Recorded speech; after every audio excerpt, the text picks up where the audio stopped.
Bagamat man nagkaroon ng magandang performance ang USA sa kanilang game noong nakarang araw laban sa Serbia, marami para naman nga po ang nadismaya sa ipinakitang laro dito ng kanilang starting center na si Joel Embiid.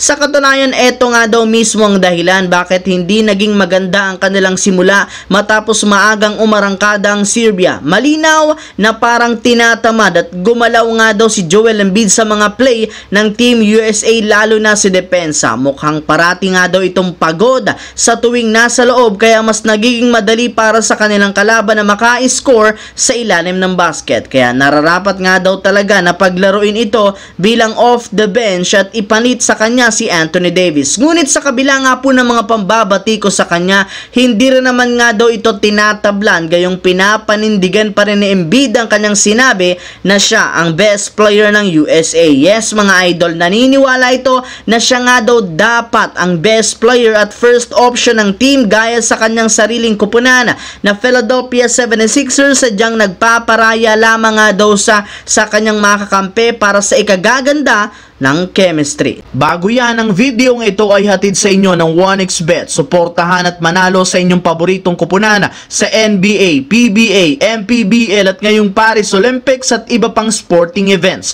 Maaaring makakuha up to 12,000 cash bonus sa inyong first deposit gamit ang aking promo code. Pag tama prediction mo, panalo ka. Simple lang, pindutin lamang ang link sa comment section at mag-register gamit ang inyong GCash account para makapag-cash in at cash out. Isang paalala, tumaya ng responsable. Samantala, hanggang ngayon, pinapanindigan pa rin naman ang front office ng Portland Trail Blazers ang sinabi noon sa Los Angeles Lakers na bago nila ibigay sa isang trade si Jeremy Grant, kailangan muna nga po nilang makuha either sina Dalton Keunig at di kay dalawang future round pick. Yes mga idol, yan mismo ang dahilan bakit hindi pa rin matuloy-tuloy ang pagkakakuha ng Lakers kay Jeremy Grant. Halos lahat rin naman nga po ng mga fans ng Lakers na iinip at nawawalan na rin naman na dito ng pasensya, gayong matagal na nga nilang hinihintay na mangyaring ito. Ayon sa isang analyst, meron rin naman nga isang proposal ngayon na posibleng pagkasunduan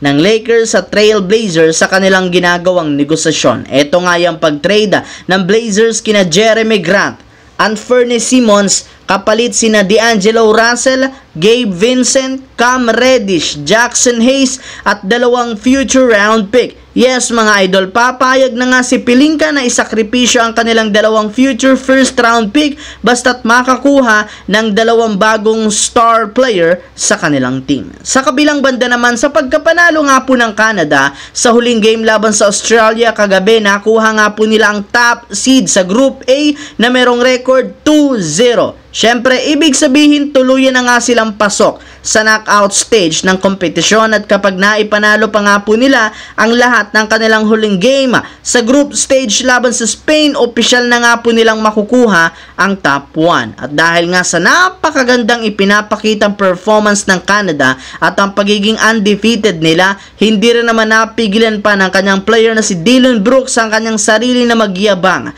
matapos nitong sabihin sa media na sila nga daw ang best team ngayon sa Olympics. Yes mga idol, kitang-kita nga ninyo kung gaano kalakas ang kanilang team sa pagganda ng chemistry. Tuluyan na rin naman nga po nilang naayos ang problema bago magsimula ang Olympics, at higit sa lahat naniniwala pa rin si Dillon Brooks na wala nga daw sa kanilang makakatalo sa mga crucial minutes dahil meron nga silang mga close o clutch players sa kanilang lineup.